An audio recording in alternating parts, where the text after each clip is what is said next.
Et nous continuons avec l'entretien. Alors plus tard, il y aura un nom précis, chers auditeurs, comme on vous le disait. On est en train d'affiner tout ça avec Franck. On a refait le studio, mais aussi la programmation. Donc on poursuit avec notre invité, Xavier Van Lierde, que vous connaissez puisqu'il est journaliste chez Radio Courtoisie. Et je suis accompagnée de Richard de 16. Bonjour Richard. Bonjour Liselotte et bonjour à tous les auditeurs. On commence avec votre édito, Xavier Van Lierde. Merci d'être avec nous.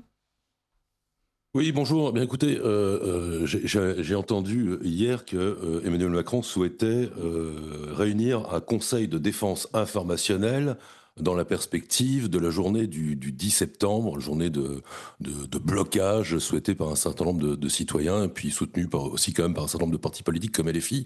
Et cela me semble absolument symptomatique de l'idée selon laquelle idée partagée par nombre d'élites et dirigeants politiques, selon laquelle tous les problèmes et toutes les tensions qui se manifesteraient dans les pays d'Europe ne pourraient être le fruit que de manigances et de complots ourdis par des puissances étrangères. Alors pour illustrer cette inclinaison à penser que finalement l'Europe serait parfaite mais menacée par des complots étrangers, je voudrais vous citer une citation de Josep Borrell. Josep Borrell, c'est le haut représentant de l'UE pour les affaires étrangères qui en 2022 avait eu cette sortie absolument incroyable, je le cite, « L'Europe est un jardin. Nous avons construit un jardin. Tout fonctionne. C'est la meilleure combinaison possible de liberté politique, de prospérité économique et de cohésion sociale que l'humanité ait su bâtir, alors que la majorité du monde reste, elle, une jungle. » Alors dès lors, évidemment, c'est clair, toute menace ne peut être qu'extérieure, le jardin ne peut être ravagé et désordonné que par de méchantes puissances extérieures, principalement la Russie dans l'esprit de ces gens-là, c'est symptomatique en réalité d'une cécité. D'une cécité car les gens sérieux, les gens qui réfléchissent réellement aux fragilités de nos pays et aux mouvements qui les traversent, pensent, eux, que la menace principale n'est non pas extérieure, mais intérieure. Et c'est ce qu'a développé au cours de l'été un chercheur britannique qui s'appelle David Betts. David Betts est spécialisé dans les guerres d'insurrection et de contre-insurrection, en gros de guerre civile. Et sa thèse que nous allons discuter ce matin, c'est que la plupart des pays européens, jusqu'à une quinzaine, sont gravement menacés par l'irruption possible de guerre civile. Lui, il considère, par exemple, que pour la France et la Grande-Bretagne, le taux de risque qu'une guerre civile éclate se situe à 4% dans l'année et donc à une vingtaine de pourcents sur 5 ans. Mais comme par ailleurs, il constate évidemment à raison que tous nos pays européens sont extrêmement interconnectés et que jusqu'à 15 pays sont menacés, évidemment, le risque que cette guerre civile éclate est bien supérieur. Alors ce que je vous propose, parce qu'évidemment ça fait très peur, la guerre civile, ça fait très peur, et il y a raison, parce que c'est pas beau les guerres civiles, eh bien c'est de discuter la thèse de ce chercheur britannique. Alors je vous donne quand même quelques éléments, parce que son chiffre, il ne le sort pas de nulle part. Lui, il constate un certain nombre de fragilités internes, que sont une société fracturée par l'immigration massive et le multiculturalisme, une société de plus en plus polarisée par la sécession des élites, et enfin, ce cocktail explosif est aggravé par, dit-il, un contexte économique marqué par le déclin, le déclassement, tant et si bien que le pacte social et la promesse qui est au cœur des démocraties libérales seraient désormais rompus. Donc voilà, je vous propose que nous discutions chacun de ces facteurs que je pourrais bien entendu vous développer si vous le souhaitez. Merci Xavier Van Lierde pour cette rapide introduction. On va en discuter avec Richard de 16. Vous êtes sur Radio Courtoisie. Il est exactement 9h02, chers auditeurs. Radio Courtoisie, toutes les droites, tous les talents. Et donc on continue à discuter effectivement de cette analyse de David Betts qui a beaucoup fait réagir dans la presse. Richard de 16, peut-être en réaction déjà à l'introduction de Xavier Van Lierde. Ce que je trouve fascinant dans ce que dit David Betts et dans la manière dont Xavier Van Lierde le relaie, c'est l'idée d'un pacte social rompu. On a d'un côté des dirigeants européens au niveau de l'Union européenne, mais au niveau des États membres et qui sont des fervents partisans de l'Union européenne, qui passent leur vie à expliquer que toutes les promesses de l'Union européenne ont été remplies et que c'est un succès incroyable, alors que non, voilà, il y a un appauvrissement généralisé, il y a un déclassement généralisé, il y a une financiarisation accrue de la vie politique et de la vie législative, avec des lois de plus en plus favorables à ceux qui sont très riches, et en même temps une pression de plus en plus forte des gouvernements sur les classes populaires ou moyennes, avec des déclarations stupéfiantes de Moscovici qui explique qu'il va baisser le taux du livret A parce que les Français ne dépensent pas assez, donc il nous force à être des consommateurs.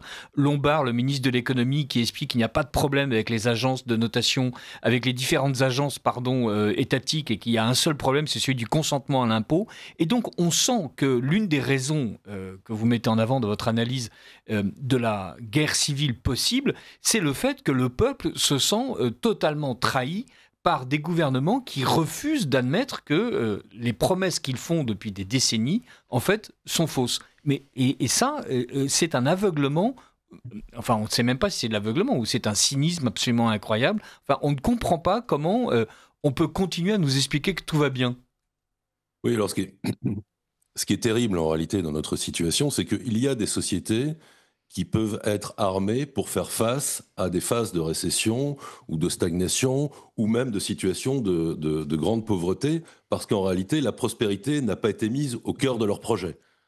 En revanche, le logiciel même des sociétés occidentales, depuis en fait la Révolution française et depuis que notre idéologie est progressiste, c'est cette idée que demain sera forcément mieux qu'hier. C'est le cœur de notre logiciel idéologique et du pacte social. Et durant une certaine période, ça a été, du moins au plan matériel, vrai. Si l'on songe aux 30 Glorieuses, la plupart des Français considéraient que leurs enfants seraient nécessairement plus riches et prendraient l'ascenseur social et se retrouvaient dans une situation meilleure qu'eux-mêmes. Aujourd'hui, la plupart des baromètres qui concernent cette question en Occident fait le constat d'un plus grand pessimisme, c'est le moins qu'on puisse dire, puisqu'une majorité de Français, mais aussi de Britanniques et d'Américains, du moins avant l'élection de Donald Trump, considéraient que la vie de leurs enfants serait moins appréciable, qu'ils seraient moins riches et probablement occuperaient une place moins élevée dans l'échelle sociale qu'eux-mêmes. C'est-à-dire que le constat, c'est celui, si ce n'est d'un déclassement pour eux-mêmes, d'un déclassement pour leurs enfants. Autrement dit, la promesse du progressisme n'est absolument plus remplie. Et si on ajoute à ça que nous sommes dans des sociétés extrêmement matérialistes, eh bien, cet effondrement économique a évidemment est une conflagration beaucoup plus importante que dans d'autres pays où, par exemple, des valeurs spirituelles pourraient être plus importantes, dominantes, voilà, et situées au cœur du pacte social. Donc en fait, avec cet appauvrissement, c'est le cœur même de notre système, c'est un ébranlement extrêmement profond. Et c'est pourquoi David Betts pense qu'il constitue en quelque sorte, non pas le motif, mais une condition préalable, un facteur possible de guerre civile, d'autant que, vous savez, toutes les sociétés ont un facteur de stabilité et de solidité qui est l'existence d'une vaste classe moyenne. Il se trouve que, mais c'est encore plus vrai des démocraties libérales. La classe moyenne et sa prospérité, c'est vraiment à la fois le ciment et le pilier de la société. Or, il se trouve que depuis le processus de mondialisation et de financiarisation que vous évoquiez, eh bien, c'est absolument le contraire qui se passe. La classe moyenne est en train d'être dissoute. Et voilà, si le pilier de notre démocratie, de notre système politique est dissous, eh bien, on rentre dans une possibilité d'aventure extrêmement forte. Alors, je ne sais pas si vous voulez réagir ou si je poursuis. Si. En fait, il y a Jérôme Fourquet qui, il y a quelques années, avait expliqué qu'il y avait de grandes mythologies politiques et que ces mythologies, c'était par exemple la nation, le communisme, et qu'on les avait évacuées, notamment en France. Évidemment, le communisme n'a pas réussi à réaliser quelconque de ses promesses, et le spectacle lamentable des pays communistes dans le monde a détourné les Français d'y croire, mais on a supprimé le patriotisme, le nationalisme, et on a supprimé le patriotisme, et donc on a fait en sorte que les gens n'aient plus comme idéologie de substitution et comme ciment social que le fait d'être capable de claquer du pognon.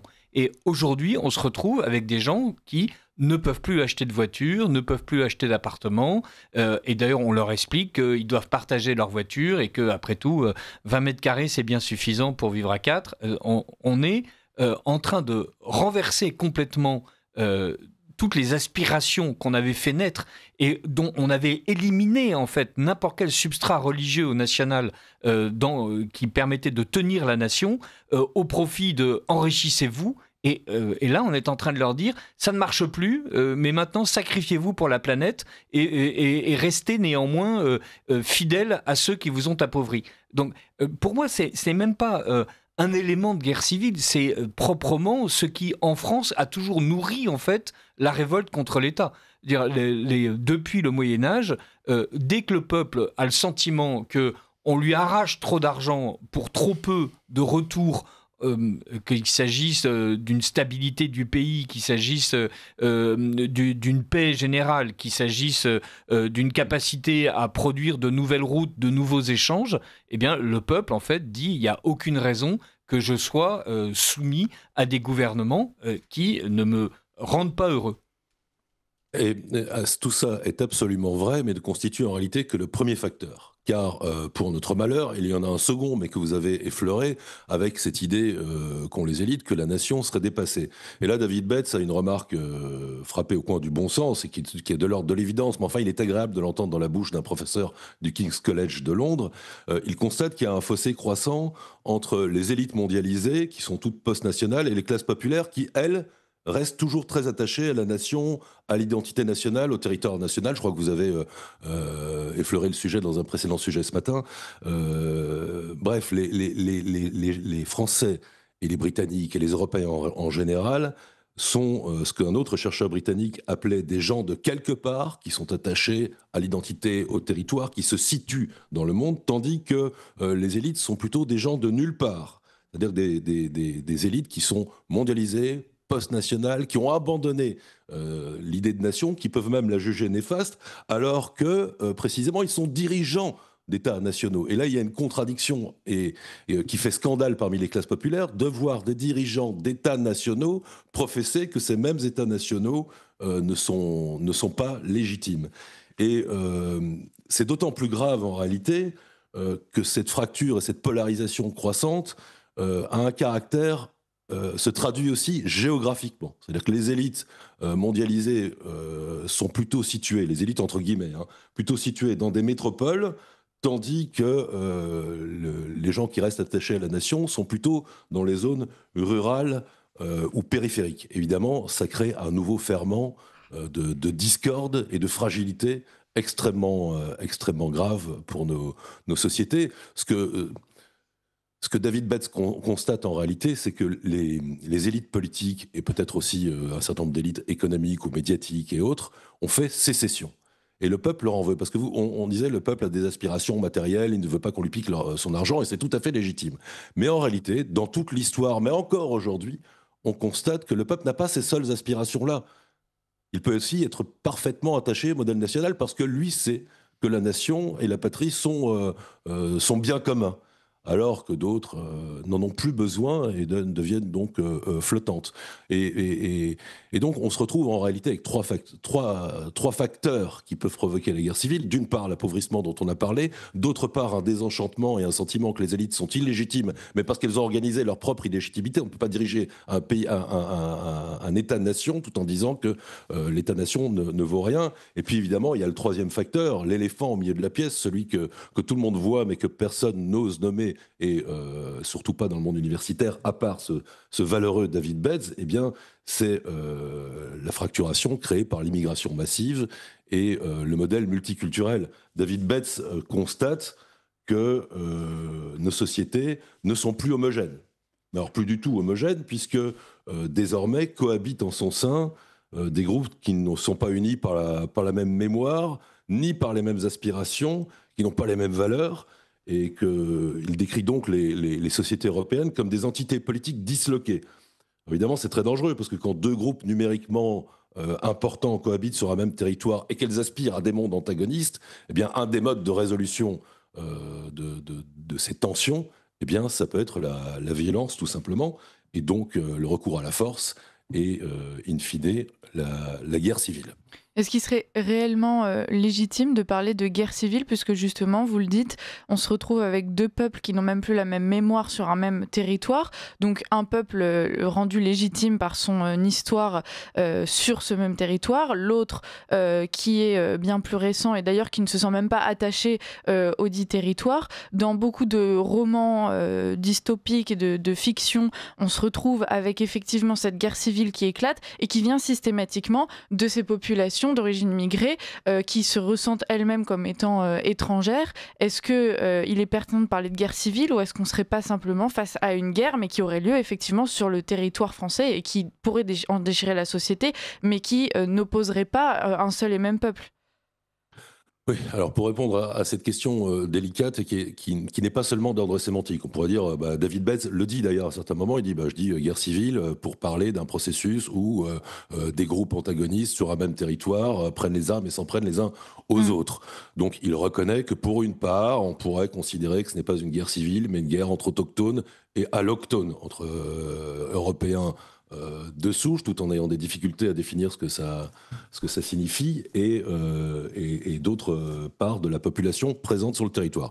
Mais il précise aussi qu'en réalité, lorsque un processus de dislocation se produit, les choses sont toujours beaucoup plus complexes. C'est-à-dire les camps ne seront pas, les camps, selon lui, seront amenés à devenir ethniques à mesure que les gens auront peur. C'est-à-dire que lui, il pense plutôt que dans un premier temps, ce sera une sorte d'immense foire d'empoigne sur fond d'effondrement de l'État et de montée de la défiance mutuelle entre toute une série de groupes qui ne sont pas seulement ethniques. Je vous parlais de la polarisation entre les populations des grandes villes et la France périphérique. Après tout, les Gilets jaunes, c'était quelque chose qui avait un petit parfum de guerre civile, mais qui n'opposait pas les Français de souche aux immigrés. Ça opposait clairement, c'était la fracture entre le peuple et les élites, le peuple enraciné en quelque sorte, et les élites et appauvries, et les élites mondialisées et prospères. En revanche, ce qu'il dit, c'est que dans un second temps, il est clair que quelle que soit la nature de l'étincelle, eh bien, dans une situation où chacun a peur de l'autre et où tout s'effondre, eh bien, il y aura des regroupements ethniques. Des regroupements ethniques parce que les gens se sentent plus en sécurité avec leurs semblables et que ce sera une forme d'autoprotection. Par ailleurs, il reconnaît que l'étincelle peut également être ethnique et que donc là, cette ligne de fracture serait première. Et d'ailleurs, il constate que probablement, et c'est l'un des enseignements assez intéressants de son article et qui rend d'autant plus scandaleuse la cécité de nos élites, c'est qu'en réalité, dit-il, cette guerre civile a déjà commencé. Elle est simplement aujourd'hui de basse intensité, mais elle a déjà commencé. Il donne quelques exemples. Donc, on a parlé des Gilets jaunes, qui sont une sorte de début quand même de quelque chose qui ressemble à une très forte défiance et de bras de fer qui se joue en dehors simplement du jeu normal des institutions. Mais il constate aussi des choses qui paraissent beaucoup plus calmes en apparence, et notamment la façon dont les populations se distribuent, en Grande-Bretagne, mais aussi en France. Et il constate que les regroupements ethniques sont déjà en cours. En fait, chacun anticipe déjà, et pas seulement parce qu'on lui raille sa voiture le matin, qu'on lui vole son autoradio, ou qu'il est embêté quand il va jusqu'à la station de métro. Non, des tas de gens commencent à anticiper que des troubles importants peuvent avoir lieu sur telle ou telle portion du territoire et préfèrent se rassembler avec leurs semblables. C'est vrai d'un certain nombre d'immigrés qui préfèrent vivre dans des villes qui sont d'ores et déjà sous leur coupe culturelle, en quelque sorte, mais c'est vrai aussi de nombreux Français de souche qui quittent ces zones pour retrouver une certaine quiétude parmi leurs semblables. Ce qu'il y a de fascinant, c'est la manière dont l'État a même, si j'ose dire, cartographié ces sécessions. Ce qu'on appelle à un moment donné les territoires de reconquête républicaine ne sont ni plus ni moins que des territoires qui sont effectivement ethnicisés par la volonté de ceux qui ont installé des populations immigrées ou, au bout de quelques décennies de populations immigrées résidentes en France, par le jeu naturel de la croissance de la population immigrée sur ces territoires et l'éviction des populations dites françaises de souche. On a bien aujourd'hui un territoire français qui est morcelé géographiquement et avec un État qui admet le fait mais qui ne veut pas en tirer des conclusions. Exactement. Alors, pour prendre cet exemple des fameux territoires perdus, Alors c'est fascinant parce que cette expression existe en France, on le sait, les territoires perdus de la République, mais en fait elle existe aussi en Grande-Bretagne et elle est utilisée par David Betts, qui lui considère que donc là pour l'instant les territoires perdus c'est aussi une sorte de pré-guerre civile larvée, à bas bruit, de basse intensité, mais que ça pourrait basculer dans tout à fait autre chose. Alors ça il appelle cela les villes sauvages. Alors, les villes sauvages ce sont des zones urbaines que l'État sur lesquels l'État a renoncé d'exercer une pleine souveraineté et qui en réalité ne seront probablement, qu'il n'est pas possible de reconquérir avec les règles institutionnelles courantes. C'est-à-dire que dans le raisonnement de David Betts, on arrive à quelque chose d'absolument effroyable, c'est qu'en réalité, le processus est déjà enclenché, selon lui, et il n'est plus tout à fait possible de faire marche arrière. Dans un entretien qu'il a donné sur une chaîne britannique, il a cette formule que je trouve saisissante. Il dit « Chères élites, le temps est venu de faire face aux conséquences de tous vos actes des 20 dernières années. Et malheureusement, il n'est pas possible de réparer tout ce que vous avez cassé. » Il donne un exemple. Le multiculturalisme fracture les sociétés européennes. Nous avons accordé, par lâcheté, une série de possibilités aux populations immigrées de cultiver leur propre culture, leur propre religion, de l'inscrire dans l'espace public. C'est un phénomène absolument mortifère. Mais si l'on revient sur ce qui a été accordé, eh bien, selon David Betts, ça peut être déjà l'étincelle qui nous fait basculer dans la guerre civile. C'est-à-dire qu'il y a un effet cliquet sur tout ça. On a lancé un processus, c'est un train fou que selon lui, on ne pourra plus arrêter. Alors attention, pas plus arrêter, si, on peut toujours les arrêter, mais avec des tensions et probablement des victimes.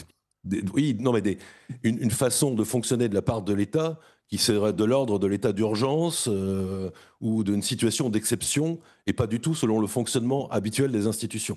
Voilà où nous en sommes après 20 décennies de lâcheté selon lui.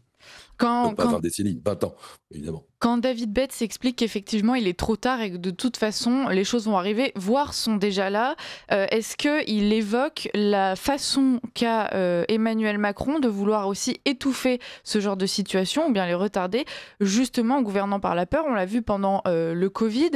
Vous nous expliquez que l'une des catégories de la population qui se sent justement le plus déclassée, le plus en marge et qui souffre le plus, c'est cette fameuse classe moyenne. On connaît aussi la docilité de cette classe moyenne. On l'a vu plus ou moins durant la période de Covid, avec cette pandémie et toutes les mesures qui ont été prises. On sait que demain, le gouvernement, pour pouvoir justement remettre sous le tapis, ranger dans l'armoire ce genre de situation explosive, peut signer une pause dans le jeu en expliquant « Attendez, on est tous menacés par quelque chose de bien plus supérieur que vos petits soucis du quotidien ou l'immigration, quoi que ce soit. On va tous mourir décimés par un virus, donc mettons cela en pause et puis regardez, je sauverai la situation par ailleurs. » Est-ce que ce serait un moyen de retarder les choses? Est-ce que ce serait souhaitable? C'est l'autre question dans un second temps, mais voilà, est-ce que David Betts s'est penché sur cette question? Pas précisément comme cela, mais en revanche, certaines de ces réflexions vont permettre quand même de répondre. C'est-à-dire que selon lui, on est vraiment dans un processus de déclin. C'est-à-dire que tous les facteurs dont il fait part, en réalité, s'aggravent presque quotidiennement. Et donc vont finir par devenir prépondérants. C'est-à-dire, par exemple, aujourd'hui, si on prend le facteur économique, les classes moyennes sont en déclassement, mais elles ont plus à perdre d'un engagement violent qu'à y gagner. Mais comme ce processus se poursuit, il y a toujours plus de gens qui n'ont plus rien à perdre.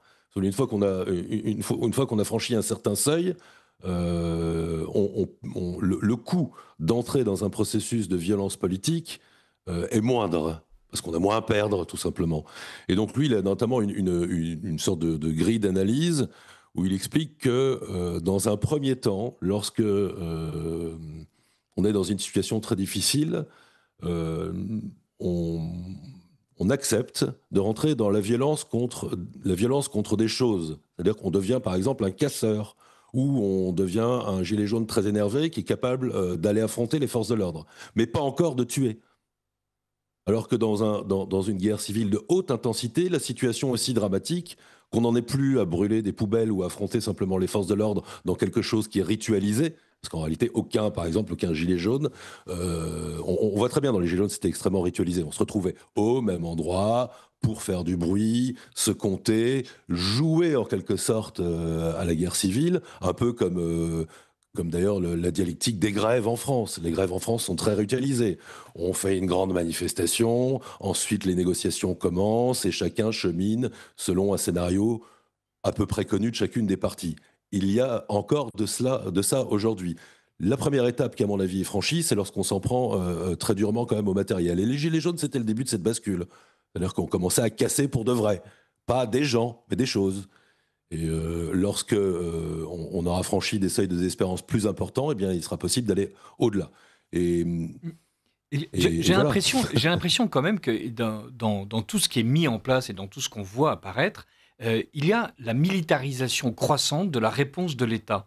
C'est-à-dire, l'État, en France, depuis François Hollande, n'hésite pas à déclarer l'état d'urgence, d'abord en prenant prétexte, à juste titre, de la menace terroriste, et ensuite en expliquant que la situation sociale est préoccupante. On est resté des trimestres et des trimestres entiers en état d'urgence en France, avec un accompagnement législatif qui est bien précis de cet état d'urgence, et donc une manière dont l'État peut intervenir. Et on se retrouve comme ça avec de plus en plus de policiers qui n'hésitent pas à intervenir de la façon la plus violente. Et ça évoque, même bien avant Macron, la manière dont Jospin avait envoyé les chars. Messieurs, on arrive à la fin de l'entretien, donc malheureusement, en 2 mots, Xavier Wolnirt, vous devez conclure et on continue la conversation la semaine prochaine.